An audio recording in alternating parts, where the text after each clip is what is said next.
Good morning, Angela. Good morning. Well, good evening. Yeah, enjoying the winter? Where you are? I'm in Dallas, Texas, so it's not very Lucky cold you. at all. Yes. I was out on a walk yesterday Yeah, without a cold. fantastic. So, I've been thinking about how often we hear the phrase, you can't aim for what you can't see. It's differently when we talk about visibility in women's sport. Has anything you've seen recently, Angela, maybe even outside the basketball, giving you hope about where the women's game is headed? I do. So here are the first thoughts that come to mind is as players, it is inspirational when you see people who are at a level beyond where you are. So if you're a college player and you see professionals, then it makes you believe and know that that is possible for you. However, given that so many new teams and leagues are out there, we know that sport has been given visibility, specifically on the men's side. So even if I know that I haven't seen as much visibility for women, and we're seeing so much more, even here in Dallas, there's a new professional women's volleyball team here in Dallas called the Dallas Pulse. And their opening game is this weekend, and there will be so many young women there, so that they're going to aspire to be like that and to know that that is available to them. So I do believe that it is important to have role models and to have visibility. And I also believe that you can look at visibility in other areas, whether it's on the men's side in basketball or other sports, and know that visibility is possible. The question is, will the support and investment occur on the women's side to ensure that the visibility increases as well? Great. I'm really looking forward to unpacking all that and more. So let's do this. Let's do it.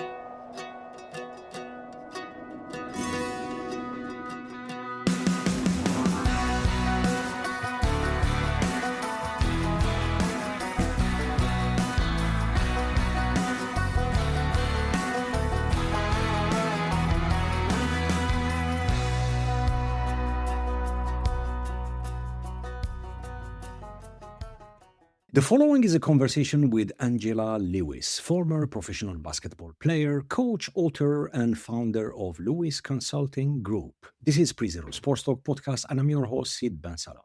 Today, we're diving into women's sports leadership coaching beyond the scoreboard and what it takes to build equity, community, and long-term impact. To our listeners, thank you so much for tuning in, subscribing, and supporting the show. Your support and financial contributions helps us bring forward authentic voices, real stories, and conversation that go beyond the game. If you'd like to support the show, please check the episode description for more. Angela, welcome to the show. It's an absolute pleasure to have you here. Thank you, Sid. I'm glad we could finally make this happen. So Thank excited to you. dive in. And Happy New Year, by the way. Yes, Happy New Year. Happy New Wish you Year. all the best. So, you've Thank you. worn many hats: pro athlete, champion coach, founder, speaker, but it all connects to something deeper, empowering athletes as people, not as performers. To start, can you take us back, Angela, to the moment when you realized coaching and developing others was more than just a job for you? Coaching is something that teaching what you've learned in coaching is something that was instilled in me very early on as a player. As you grow and develop, you're always told to go and teach the younger players what you've learned. And so there wasn't this one specific moment, but it's been constant and constant ask to come back and teach what I've learned. I remember the first time I spoke to a group of players, and I knew that when I was in college that I would coach eventually. I was a freshman in college, and my youth team came to practice in our facility. And my coach asked me to speak to them and explain to them what it was like to be an NCAA Division I athlete, and said, I had such a high after speaking to them. You know how runners get that Yeah, high from yeah. running? The adrenaline was rushing. And I Wow. knew at that moment that that was my destiny, and it was going to always be important that I share what I've learned and I try my best to inspire others and coach them up. What led to your shift from player to coach? Exactly. It's such a natural progression from players who love the game and love to make other people better. It's a leadership trait, right? It's like you love this game, and as a captain, as a leader on your team, you're literally already coaching. You're helping your teammates learn and grow. And so when I went to graduate school and moved back to St. Louis after playing, I started coaching with a high school, Metro High School, and the coach was someone who coached me when I was younger. So he pulled me in, and Coach Gary Glasgow, and invited me to coach on his team. And it was just a natural progression, and we won a state title Yeah. that year. And while you were studying in high school, was it natural for you while playing, being an active player? Was it something that you planned early on to be a coach, or it came naturally? When I was a kid, I wanted to be a teacher. Right. And for me, basketball is the classroom. Basketball was the classroom. It was the place that I loved to be, where I can share what I've learned. So it was the next closest thing to playing as well. So it wasn't something that I thought about consciously until I got older, and it made sense at the time. Mhm. And how was your experience as a former pro athlete shaped your coaching today, especially when it comes to leading a team? My experience as an athlete shapes my coaching by a few things. The first is you have to listen. I mean, listening to your teammates is the only way to truly understand and make sure that everyone's on the same page and is headed in the same direction. The other thing is a willingness to bounce back when things go wrong, because they will. If you miss a shot, you have to go down the court and get back on defense. If something goes wrong, you have to turn around and continue to play. And the last way playing has shaped my coaching, is that you learn how to be very bad, but if you can master the fundamentals, you can get better. And so there's a level of patience and hard work that I learned from playing. So you developed the V6 framework. What are its core principles? The core principles of the V6. Now, Sid, I have to share that this started as a speech to a group of students. Right. And this framework is all about how do you get from valley to victory? And this framework allows you to maintain and generate confidence. So the first V is valley. This is a challenging moment, a difficult situation. And you have to ask yourself, how did we get here? What were the factors that got us here? You're in the valley. The next step to get out of this valley is to consider the voices that you're listening to. So what environments are you in that are impacting and that have impacted how you got there? And one of the most important ones is your own voice. So we go from valley to voice, and then we have to change the vision to get out of the valley. You change the vision. We make sure those values align with that vision. We reach the point of victory, and then we volunteer and help someone else when we're at the top of that mountain. So that's how we get from valley to victory. Right, right. And this model, Angela, does it help to promote athletes' overall growth, not just performance? Because quite often coaches, that's the main focus: performance, performance, result, result. So they are more result driven than looking at the coaching the whole person. This is definitely a character development framework, and it's one that they can utilize well beyond the court or the field or wherever they're playing. This framework is designed to help them understand how to make decisions and how to maintain confidence as they go through the inevitable ups and downs. That's why it's from valley to victory, back down to the valley, back up to victory, back down the valley, back up to victory. You know, it's a cycle. As you go to the next level, you're going to have challenges. Yeah. So this is a character development framework, definitely not a Yeah. solely on the court framework. And I wrote about it in my first book, The Right. Game Changing Assist. Right. So and there are activities that go along with it. So it's not just understand the valley. No, there's a reflective portion of this so that you can actually understand the lesson from that valley to get to the next step. Yeah, yeah.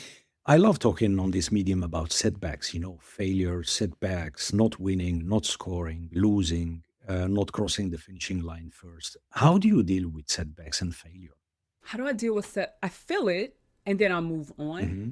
You know, one of the from on a basketball side, one of the most challenging experiences or setbacks that I had was I wanted to play professionally, once playing the WNBA, like a lot of women, and I went to this pro combine, and the event organizer changed the time.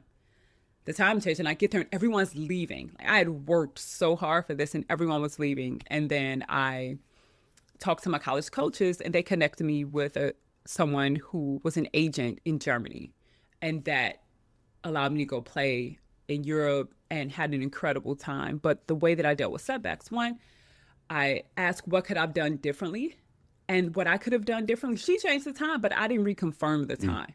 So I take accountability for what role I played in it, if I played a role in it. And then two, I find a mentor to try to help figure out what other options are there, because sometimes we just don't know what the Yeah. other options are. And as a coach, now you are in on the other side. So, how do you deal with failure, and how do you teach this kind of resilience with the little ones or the team as a coach? Quite often, mainly at the junior level, mainly in the youth development program, many failures, let's say, corner the little ones, and they say, "Ah, we are not good enough. We are doing our best. We're trying. Then maybe we should pull the plug." Well, you help them know that you can separate who you are from your performance. So just because you had a bad game or you didn't do well in this one drill doesn't mean that you're incapable and you're not worthy and you're not a good person, right? We have to Mhm. separate who you are as a person from what happened on the court so that you can keep going. The second thing about that said is confidence comes from making mistakes. So helping them understand this is just a part of the process. You're going to make mistakes. No one starts out and you're Asia Wilson. No, you have to work really hard to become a really a really good player. So it takes time. Yeah, yeah. And Angela, how do you deal with parents? Do you draw a line in terms of how much they interfere or get involved in your coaching? Well, I think it's important to set Mm, boundaries with mm, parents. It's really important to set boundaries. Right now, I volunteer and help out with the local seventh grade team. So it's important to have meetings with parents at the beginning of the season and let them know that you deeply care about the players as people mhm. beyond what they do on the court and beyond how they perform. And that's really important. Yeah, just reflecting on past experiences. While I was coaching youngsters or involved in the youth development program, I know when there is a failure or certain athlete did not perform, drive home with the parents or during supper, it's not usually a funny experience, turning a failure to blame, and then it's kind of a vicious circle. And I like your approach in terms of talking to parents and setting the tone or expectations as well, because there is no way that every game you can win. There is no guarantee, absolutely zero guarantee. So, yeah.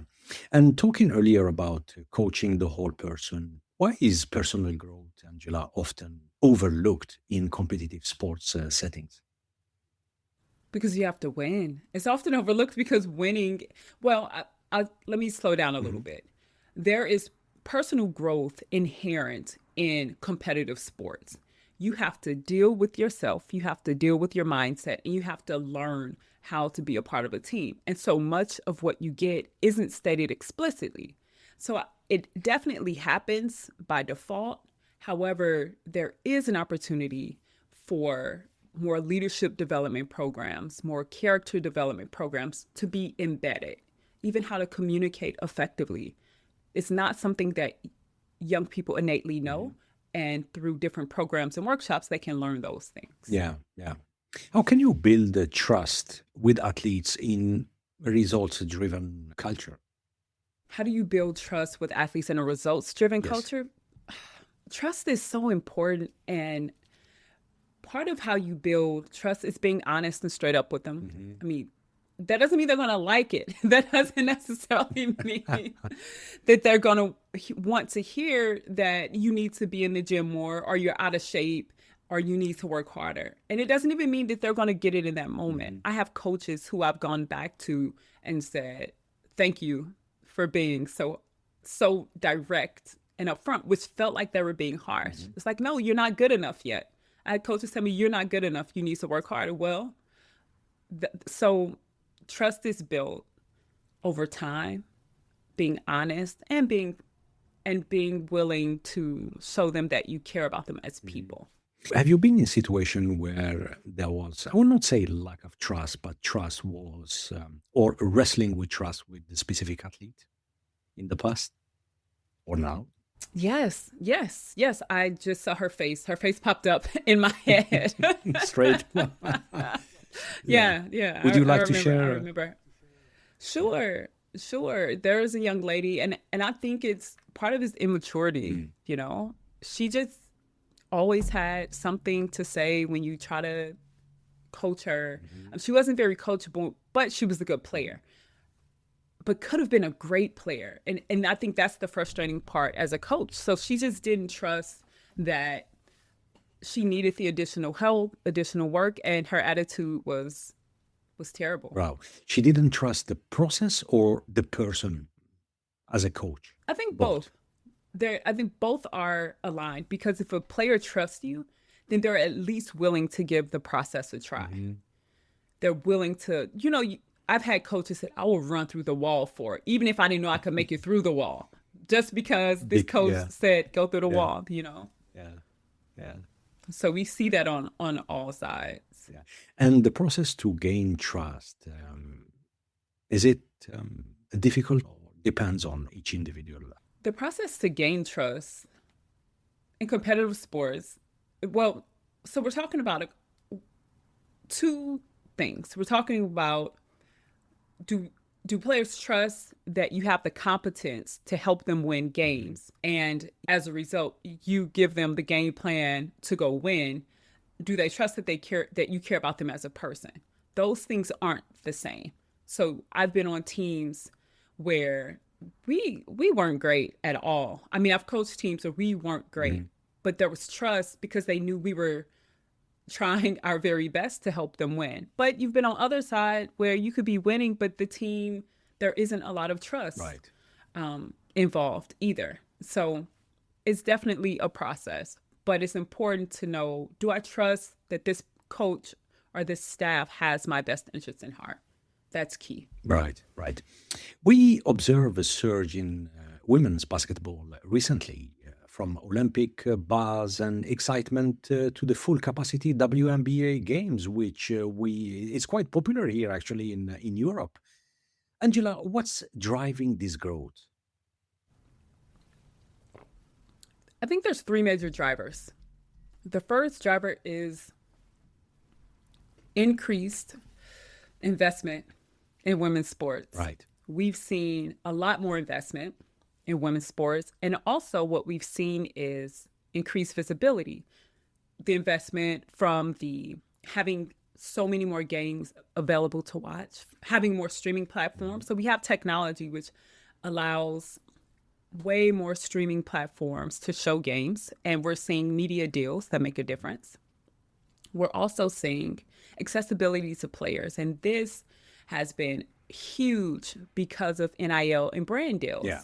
Like now that there's so much money, there's a trickle down effect. So now that there's money in college athletes, it all helps to increase the visibility of women's sports and women's basketball in particular. Yeah. In your time, the grandstands, were they packed, full, or? It depends. Depends on where we play. There are some places, and it's still the same today. Like every gym isn't sold out. Yeah. I was just at University of Texas, played against Ole Miss, and it was at UT in Austin. Texas is ranked number 2, sold out. Wow. Literally sold out. Unbelievable atmosphere and environment. And then I went to another game recently, another college women's basketball game, NCAA Division I, not sold out. Plenty of empty seats. So there's still room for growth. And still those games are broadcasted live, or? Some of them are. Some of them. Some of them are broadcast live. Yeah, some are Yeah. broadcast live or streamed, which is the same thing. Same, yeah, yeah. You talked about investment. Is it all across the different levels from grassroots all the way to professional or semi-professional, professional? Or how's this investment you've seen recently that you explain it's one of the driver that is making the game in women's basketball popular? It is. You're seeing a lot of teams now who are sponsored, who are on these travel circuits, and they're getting more exposure and opportunities. And then, of course, with the NCAA collectives and the NILs, players are obviously being paid at the NCAA Division I level, and then professionally, there is a growth in investment and in new leagues and teams. We see all the WNBA expanded and will continue to expand. And we have here in Dallas, there's a new arena being built specifically where the Dallas Wings will play. And for the Dallas Wings, Chicago's building a new facility. LA was a trailblazer in their facility where players could actually have their own space Wow. and training facility. So we're seeing the growth and the need for facility, which is additional investment in the Yeah, infrastructure yeah. of women's Yeah. sports. I can't talk about the WNBA without talking about Caitlin Clark and Angel Reese. So I'm going to ask that question. So we've seen Sure. the mainly Caitlin Clark and Angel Reese have become cultural lightning rods. Do you see this, Angela, as a media narrative or something deeper? Well, that moment was the moment when they were in college was a very big deal, right? But women's basketball has always been competitive and incredibly good. This was just the perfect storm for the moment. It was definitely a lightning rod Yeah. moment. However, there have been players who have been unbelievably talented prior to this moment. And I know that moment was a game changer because of the racial undertones or explicit racial framing of Mhm. how that occurred between Angel Reese and Caitlin Clark. So it developed a lot of conversation around women's sports. It was about women's sports, but it was also about race. It's kind of is where I'm getting at. Interesting. And for the little girls watching today, what kind of role models or stories do you think they need to see more of? What they're seeing today is what they've always needed to see. It's really incredible to go to the games and see the little girls and boys in Yeah. jerseys. What do they need to see more of? Just more examples, more stories about the person and not only about their stats Mhm. and what Mhm. what they're doing on the court. Growing up, one of my favorite shows was NBA Inside Stuff with Hannah Storm, Okay. and she would sit down and her and Ahmad Rashad would talk to players about life, and they would do things that weren't always connected to basketball, but it was really about players and who they are. And so I love that show, and I think there's definitely space, and we're seeing more of that, more of women's stories being told about who they are. Yeah. Yeah. Growing up, whoever you talk to, depend on sport, but I think basketball is anchored in every single household. Here, yeah, even in Europe, and I remember growing up in the bedrooms, you have either Magic Johnson or whoever, you know, and we look at it. It's like the superstar that like those guys. They were from a complete different planet, playing in a complete different league, you know, and especially the Dream Team and Oh, the they're amazing. You remember the Dream of course I Team? do. And I know exactly every single player. And at that time, we didn't have social media, you know, we didn't have internet even. So we tried to grab whatever magazine just to look for the story, the controversy, who's playing, yeah, it was amazing. And even it's not the fight, the tension between Magic and Larry Bird at that time, you know, and then afterwards we had the greatest, you know, Jordan. It's just amazing. And I'm trying to those little girls. Do they have the same experience now, knowing that WNBA and the professional basketball, women basketball is becoming, thanks to the media, of course, and the investment, as you highlighted earlier. But do they have their own, let's say, superstar?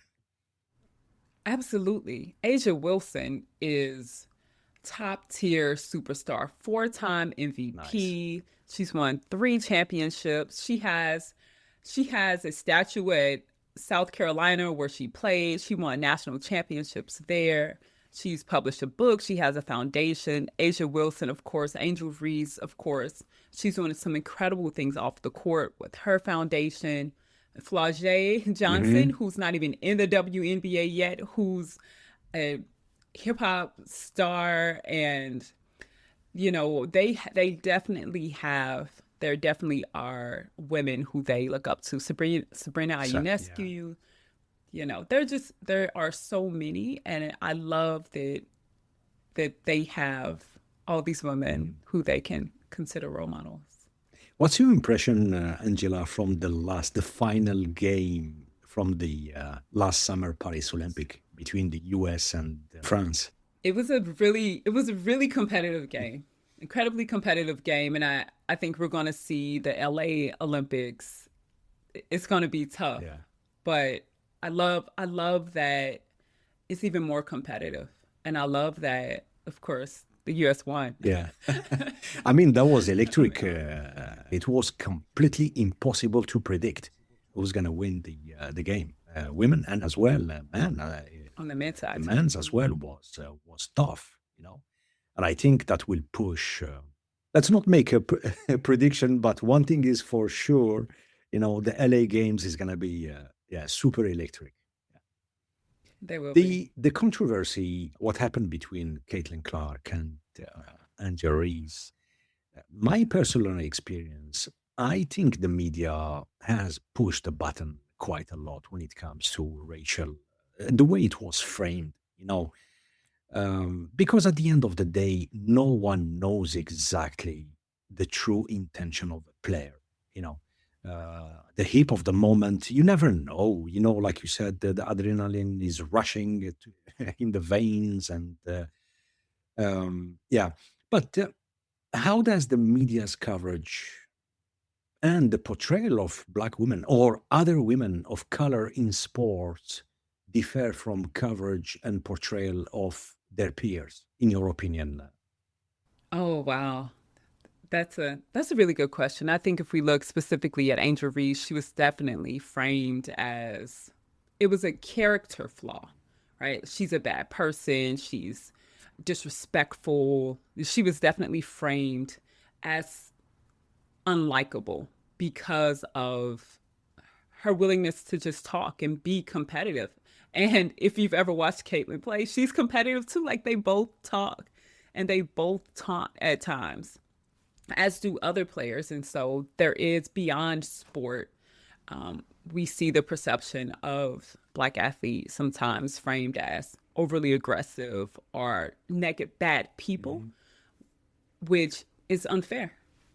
Yeah, that reminds me of last year. I had the pleasure to have a conversation with John Vallely. John Vallely was a team member under coach John Wooden at UCLA Okay. in the 70s, and one of the player was Kareem Abdul-Jabbar, and he was a mentor to John Vallely. You know, he launched a book called The Pyramid Principle, based on the pyramid of success of coach John Wooden. But John Vallely's story was mainly outside the basketball court, mainly to do with fate, with losing a daughter to cancer. And part of the conversation, he told me that Kareem Abdul-Jabbar on the court, he was the best player, period. But no one knew, beside of the coach, no one knew what Kareem was going through outside, you know, Mm-hmm. and that's really struck me. And when the question had been popped and they started talking about it, affected every single member of the UCLA team. And coach John Wooden, through his framework of and through his methodology, the pyramid of success, I'm not sure if you're familiar with it, I am. yeah, Mhm. made sure that everyone is equal, put it this way. It's Yes. always based on fairness. And yeah, so, and for this reason, Yeah, I think that's yeah, go ahead. no, I was just going to say, I think that's a really good point around a lot of times what people go through, you don't know. I remember even hearing interviews of Angel Reese saying, like, you just don't know what I've been through. she received death threats and the disparaging things that people said about her publicly just really is hurtful, because regardless of the fact that they're competing, they're still people. Like, they're athletes, they're high level athletes, they're professional athletes. But from Kareem and what he went through, to still see people feel comfortable saying these things about athletes who are people it's really disturbing. And people should say, you're a professional, you can handle it. But people are still people. Yeah. They're still people. And so if you want to say, these things to people outside of it, why would you feel comfortable saying it about character, right? It's different if it's you are commenting on the game and a play, right? But we're talking about people's, like, who they are as people. That's really disturbing. Yeah. In your opinion, Angela, what need to change exactly from an institutional or cultural standpoint to protect and uplift all these athletes? What needs to change culturally to protect athletes? How much time do we have? No, I think the first part is, I don't think you can legislate system. So everything I say is it's a heart issue, not necessarily what I think can change collectively, other than people caring about people as people. And then two, making sure that athletes are protected. That's important. And we see that sometimes when people will say or do something that's off, and they'll get kicked out of an arena. So just making sure that there are security and protection in place for athletes, because it's literally a game. Right. Yeah. Let's shift gear and talk about pay equity, which is this subject is dear to me. So, why is pay equity still so far behind, even as the viewership, as we were talking earlier, continues to grow? Pay equity is definitely something that I need to study more. So I will not act like an expert on pay equity from all the different leagues, but I do know that we still need more people at games. We still need more investment in marketing to drive people to games. So it's the whole ecosystem that really needs investment, and there's time. All of the leagues haven't been around as long, and some of the leagues, the WNBA is a lot shorter. So we can't expect it to be the exact same. We need to look at the league itself and then be able to help that league grow. There are negotiations right now. I mean, the WNBA is on the verge of a lockout right now if the negotiations don't go well. So we'll see how that unfolds. Would you foresee, or let's say wish, that one day at that level, the WNBA athletes will be valued on merit? The leagues are very different. The leagues are different in many ways. The leagues are different. But yes, of course, I would love to see the leagues valued more. Sorry, let me stop you there. If the courts are full, let's say the major games, if the level what we've seen last summer during the Paris Olympic, it's wow. If the viewership is growing, if the sponsorship and mainly funding and money it's flowing, why is it impossible that for the ladies to be treated exactly, when it comes to the topic we're talking about, why it is impossible that they will be treated exactly like the male counterpart? Well, there are some things that I think the women need that are a little different. I think there should be equality based on the value of teams. And what I read is that currently the players the salaries are based on kind of the history, like historically here. And this is how most businesses run. You look at what you've done in the past, you make projections for what's possible.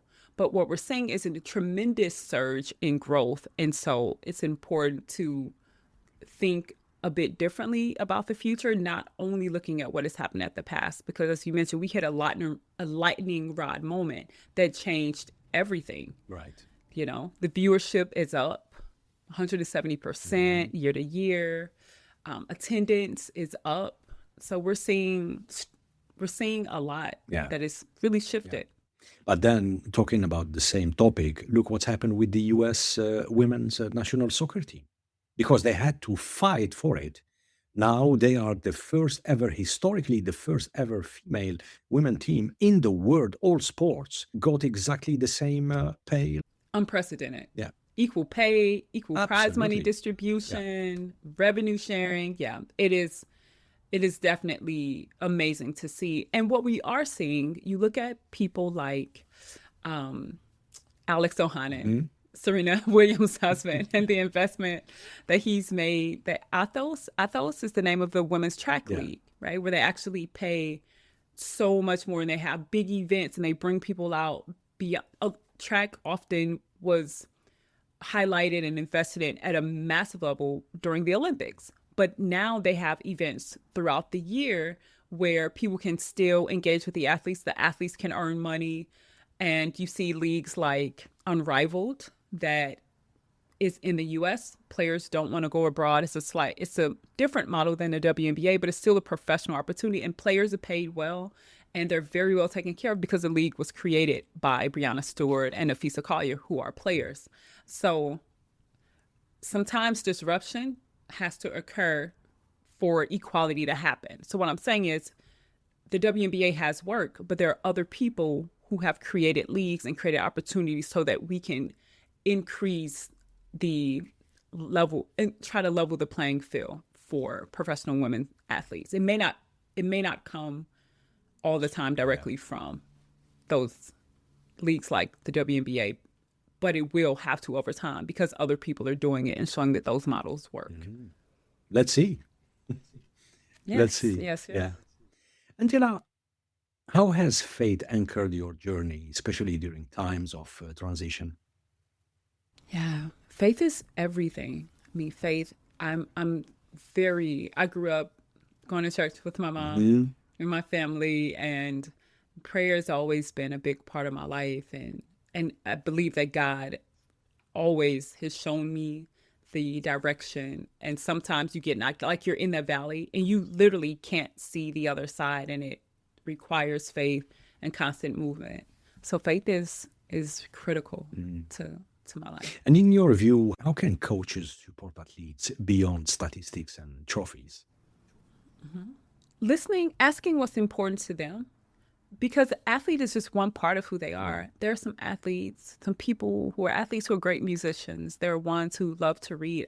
Victor Wembanyama reads books before every game. Like so understanding that there are people and have interests beyond sport really helps to build that relationship and makes them even better of athletes and makes the team even connected when you know that it's more than just the game. Yeah. You've spoken about helping young girls see themselves in sport. What's missing right now?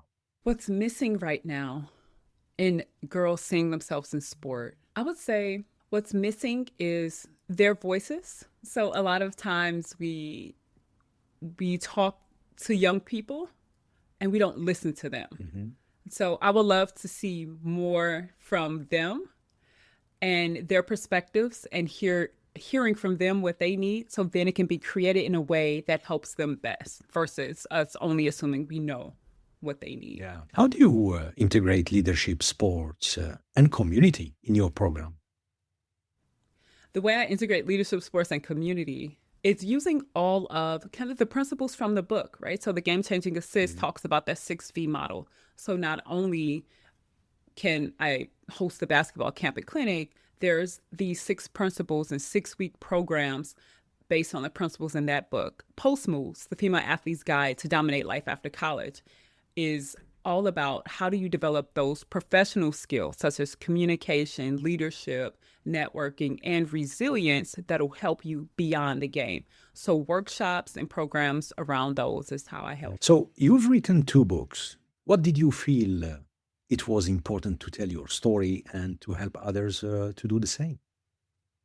So these are the 2. And then there's another one coming out Aha. called A Ball and a Chance. It's a children's book. So I didn't want to write books. I didn't grow up thinking I'm a writer. What happened was I was asked to speak. So I spoke to a group of students, and that speech led to a book. I think it's in that book I get to tell my story. I think it's important that all athletes write their stories because you are connected to little cousins, younger teams, your high school, at minimum, your high school, at minimum, your college. There are athletes there who know you, who want to follow in your footsteps and who will listen to you. Like you literally have an audience. And so I became keenly aware of that after being asked to speak so many times and wanted to put what I've learned and what other women who play sports have learned in a book. Post Moves is stories of 15 women who all play college sports. And globally, there's women from all over the world that we highlight in that book, and they share their lessons as well. Yeah, yeah. And then A Ball and a Chance, which comes out in March. Okay. Is about a little girl named Destiny who plays basketball. And this book really highlights culture, community, and how basketball connects you all over the world. So she's very tall, feels out of place, and her auntie, who's a basketball coach, takes her on a journey to another country where she meets kids from other cultures and she develops confidence and learns that any court in the world feels like home. Fantastic. The book will be available on Amazon or? It will be available. These two are available on Amazon right now. A Ball and a Chance will be available on Amazon, on my website, angelarlewis.com. And I am hosting events. So if you want to bring me out somewhere to have an event, I'm currently scheduling those right now. And I have some events lined up this year. And we'll put all those information in our episode show notes. Fantastic. Yeah. And how has writing changed your perspective on sports legacy? Writing has changed my perspective on sports legacy in a way I didn't anticipate, Sid. The original writing of The Game-Changing Assist was in 2012. I recently updated them, so the new versions are out. Post Moves was in 2016. Both of these are over a decade ago. Sid, people are still reading them. Wow. People are still asking about them. I didn't know at that time. When I wrote the book, I wasn't thinking 10 years down the line about what it could be. I just did it for the young people in that moment that I was working with. And I encourage every athlete, share what you've been through because someone is watching. My little cousins are like, oh, I can't wait to read the book.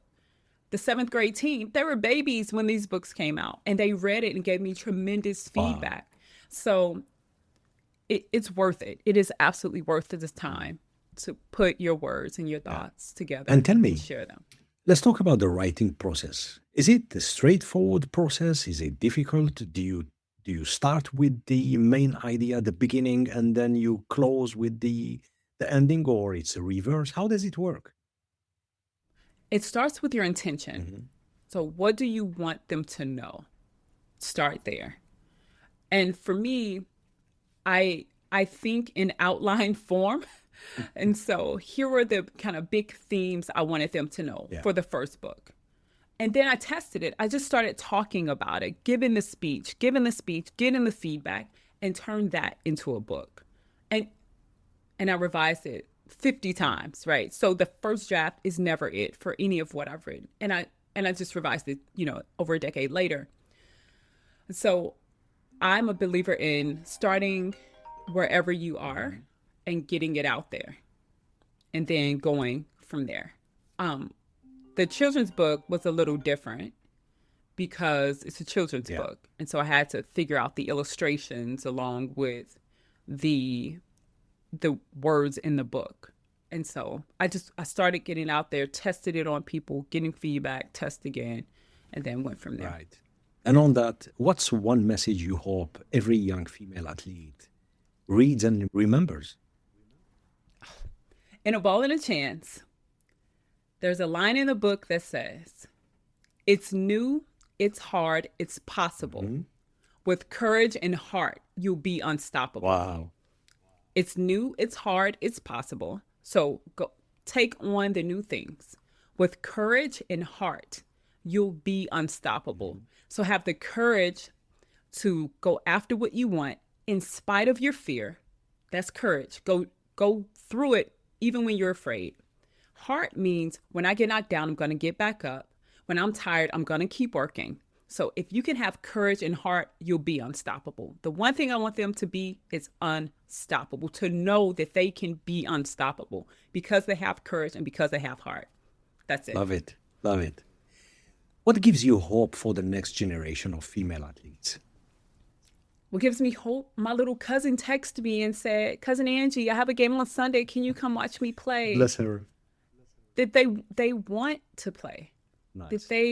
That there are some that still really want to play and love the game and they're willing to compete. That gives me hope. And seeing the visibility of women's sports at the highest level, there's only going to be a trickle-down effect because they're going to need a pipeline of talent. So I'm excited. And what's the driving so force excited. for these little ones, Angela? What's the driving Yeah. force for the little ones who want to Yes. play?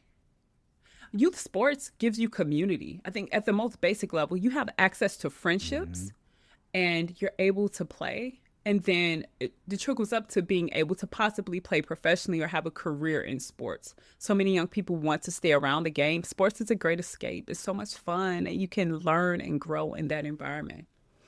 Nice. What's on your mind right now? Let's say personally and professionally. Personally and professionally?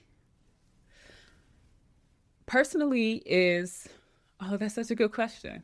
Personally is just staying consistent and pushing towards the vision that I have. So getting up and being strong to make the things come to life. So getting up, working out, eating right, like all of those, especially the start of the year, like everyone's like It's hard. getting in shape. So what's top of mind for me, I have a number of speaking engagements coming up. So it's making sure that I'm as healthy as I can be to fulfill the vision and goals that God has given me professionally, get the books out, continue to set up the book tour, book events, and speak to young people and adults about how to be unstoppable. You're listening to the Pre-Zero Sports Talk. For more conversations on sports leadership, faith, performance, and innovation from Sweden to the world, visit prezerosportstalk.com. Great. Now it's time for our lightning round.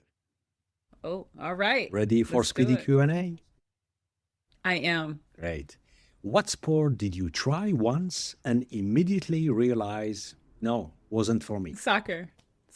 The field is too big. Much bigger than basketball. Good. Than the basketball court. Good. What's one pre-game ritual you never skip? Nap. I always took a nap. A coach or a mentor who changed your life? Ty Evans. Are you a morning or a night person? Morning. Morning. What's one food you could eat every day without getting tired of it? Donuts. Oi. I don't, though. I don't for obvious reasons, but I could. Yeah. Dream guest for your podcast? Robin Roberts. Oh. Who is the most underrated female athlete right now? Most underrated. I don't know. I don't have a good one. No worries, we pass. Because if they're professionally, then they're not underrated because they're pro. So. If you weren't involved in sports, what will you be doing instead? Salsa dancing. I'd be a professional salsera.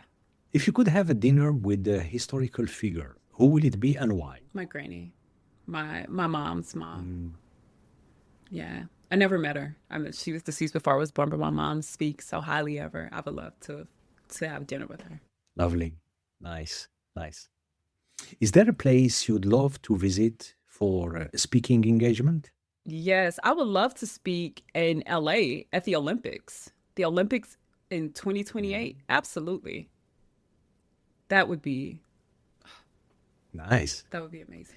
What's the most challenging part of being a leader? The most challenging part of being a leader is that getting to the heart and really understanding the people who you're working with, because sometimes you just have to work to uncover the truth of how they're feeling and what they're going through.